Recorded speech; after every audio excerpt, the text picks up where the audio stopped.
कृष्णा दर्शकों, आज हम जानेंगे कि महाभारत के दौरान श्रीमद् भगवद गीता में भगवान श्री कृष्ण ने अर्जुन को छोटे प्रयास से कर्म योग में बड़ा लाभ, इसके बारे में क्या शिक्षा दी।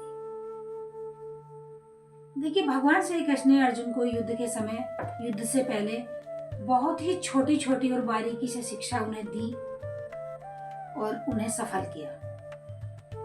तो इसी के बारे में मैं आज अपने विचार प्रकट कर रही हूँ, जो भी मेरे पास है। और देखिए दर्शकों, जो आपको इसमें कोई भी त्रुटि नजर आए तो प्लीज नजरअंदाज करें। छोटे प्रयास से कर्म योग में बड़ा लाभ, इसके बारे में भगवान श्री कृष्ण ने शिक्षा दी।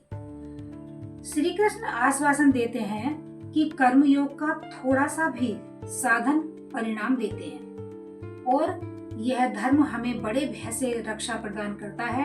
ध्यान देने योग्य बात यह है कि जहाँ सांख्य योग शुद्ध जागरूकता है, वहीं कर्म योग में प्रयास करना पड़ता है।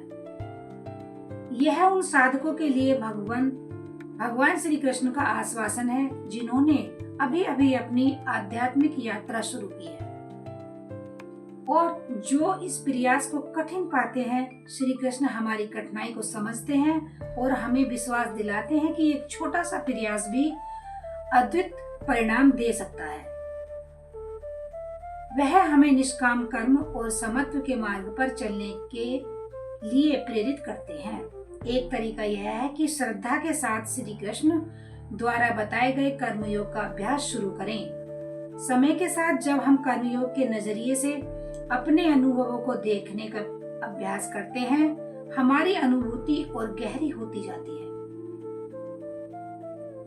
जब तक हम अपनी अंतरात्मा तक नहीं पहुंच जाते, एक वैकल्पिक तरीका यह है कि हम अपने डर को समझें और समझें कि कर्मयोग का अभ्यास उन्हें कैसे दूर कर सकता है। डर मूलतः हमारी आंतरिक अपेक्षाओं और वास्तविक दुनिया की विसंगति का परिणाम है।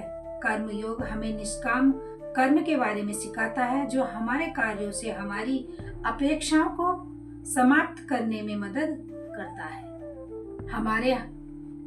हमारा डर खत्म होता है। पानी का स्वभाव चलती जहाज को अपना मार्ग बदलने में मदद करता है।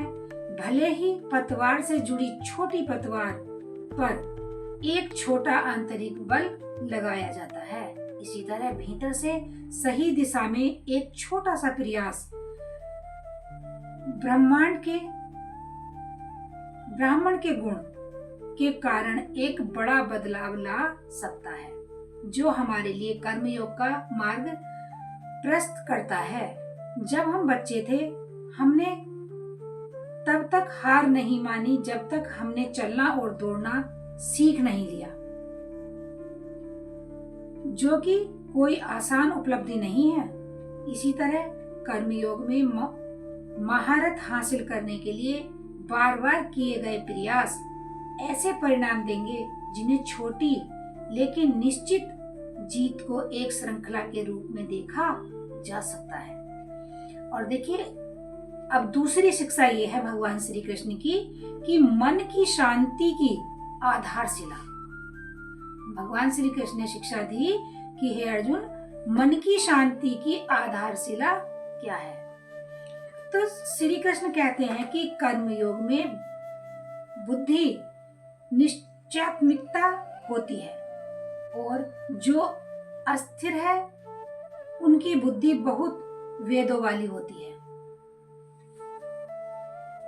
श्री कृष्ण कहते हैं कि समत्व ही योग है, जो दो ध्रुवों जिनका सामना हम जीवन में करते हैं, जैसे सुख और दुख, जीत और हार और लाभ और हानि का मिलन है।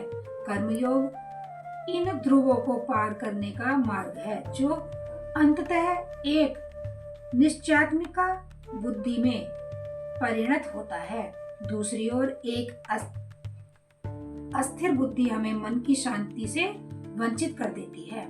हमारी सामान्य धारणा यह है कि जब हम सुख, जीत और लाभ प्राप्त करते हैं तब मन की शांति अपने आप आ जाती है।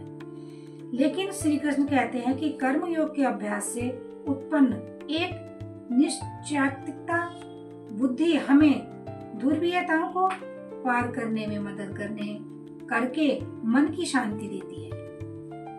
एक अस्थिर बुद्धि विभिन्न स्थितियों, परिणामों और लोगों को अलग तरह से देखती है। अपने कर्म स्थल पर हम एक मानदंड अपने से नीचे के लोगों पर और दूसरा अपने से ऊपर के लोगों पर लागू करते हैं। बच्चों में समत्व विकसित नहीं हो पाता है जब वे देखते हैं कि परिवार में विभिन्न परिस्थितियों या सामना करते हुए अलग अलग मानदंड लागू होते हैं, जहां हमारे पास प्रियजनों के लिए कुछ नियम होते हैं और दूसरों के लिए कुछ और नियम होते हैं।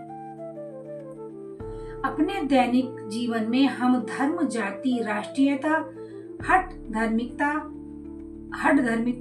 आदि जैसे साझा मिथकों के शिकार होते हैं।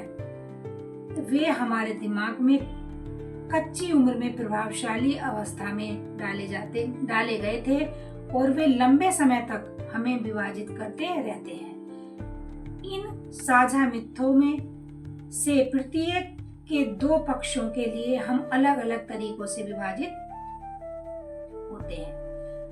अस्थिर बुद्धि के साथ हमारे पास अपनी गलतियों को आंकने के लिए एक मानदंड है और दूसरों को आंकने के लिए कुछ और मानदंड है।